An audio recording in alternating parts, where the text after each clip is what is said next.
Oats అండి, ఒక ముప్పావు గ్లాస్ ఓట్స్ తీసుకున్నాను. దీంట్లోకి రవ్వ ఏం తీసుకున్నానంటే మిల్లెట్స్ ఉప్మా రవ్వ తీసుకున్నానండి. ఇదేంటంటే అన్ని మిల్లెట్స్ కలిపి సిరిధాన్యాల రవ్వ అంటారనమాట. ఆ రవ్వ దొరుకుతుంది, బయట దొరుకుతుందండి సూపర్ మార్కెట్లోను. రెండు ఈ 1:1 రేషియోలో తీసుకుని అందులో కొంచెం క్యారెట్లు, పచ్చిమిరపకాయలు అయితే కారం లేనివేనండి, ఒక స్పూన్, పెద్ద స్పూన్తో పెద్ద స్పూన్ పెరుగు అన్నీ వేసేసి బాగా కలిపేసి కొంచెం ఈనో వేయాలండి. ఈనో వేయకపోతే పెద్దగా పొంగవు అనమాట. కొంచెం ఈనో వేయాలి, ఎందుకంటే మనం కొంచెం సేపు కూడా ఉండటం లేదు, ఇన్స్టెంట్గా వేసేసుకుంటున్నాం కదా. ఇట్లా ఇడ్లీ పాత్రకి ఏంటంటే మనం ఆయిల్ గ్రీస్ చేసేసి అందులో వేసేసుకోవడమేనండి.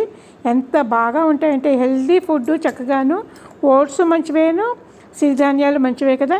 టేస్ట్ అయితే మన ఇడ్లీల కన్నా మెత్తగా ఉన్నాయండి, చాలా బాగున్నాయి. మినపప్పు ఇడ్లీల కన్నా చాలా బాగా వచ్చాయి. ఇందులో కొబ్బరి చట్నీ కానీ, అల్లపు చట్నీ కానీ, సాంబార్ కానీ ఏదైనా బాగుంటుంది. ఇందులోనే కొంచెం రాగిపిండి కూడా కలుపుకోవచ్చు అండి కావాలంటేను. కాకపోతే రాగిపిండి ఇడ్లీలు వేరేగా చేయొచ్చు కదా అనేసి నేను వీటి వరకు ఇట్లా చేశాను అనమాట. ఇవి చాలా చాలా మెత్తగా స్మూత్గా వచ్చాయి, చాలా బాగున్నాయి.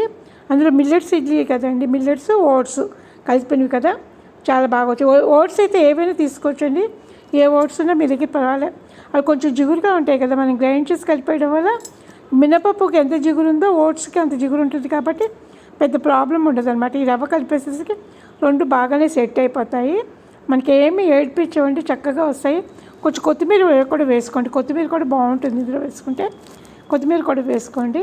కరివేపాకు అయితే వద్దులేండి, కరివేపాకు కొంచెం అడ్డొస్తూ ఉంటుంది, కొత్తిమీర అయితే ఉడికిపోతుంది కాబట్టి బాగానే ఉంటుంది. చట్నీ ఉంటుంది, ఇంకా పిల్లలకి ఇచ్చేటప్పుడు అయితేనండి చట్నీ కూడా అవసరం లేదు, ఉత్తగా తినేయమంటే తినేస్తారు. ఆ క్యారెట్ ఏమో చాలా స్వీట్గా ఉంది, చాలా బాగుందన్నమాట.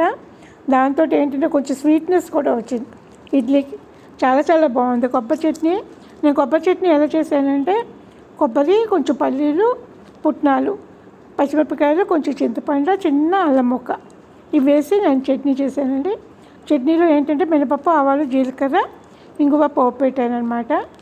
ఈ మామూలుగా రెగ్యులర్గా చేసుకునే చట్నీ, స్పెషల్ కాదు. టమాటా చట్నీ కూడా బాగుంటుందండి, టమాటా చట్నీ కూడా మనం ఇన్స్టెంట్గా చేసుకోవచ్చు కదా, అది కూడా బాగుంటుందన్నమాట.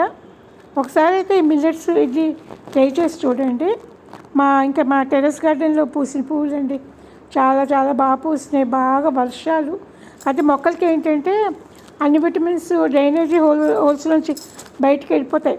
పైనంతా కొంచెం నేను పేడలు ఎండిపోయింది ఉంటుంది కదండి, ఆ కౌడంగ్ వేస్తున్నాను.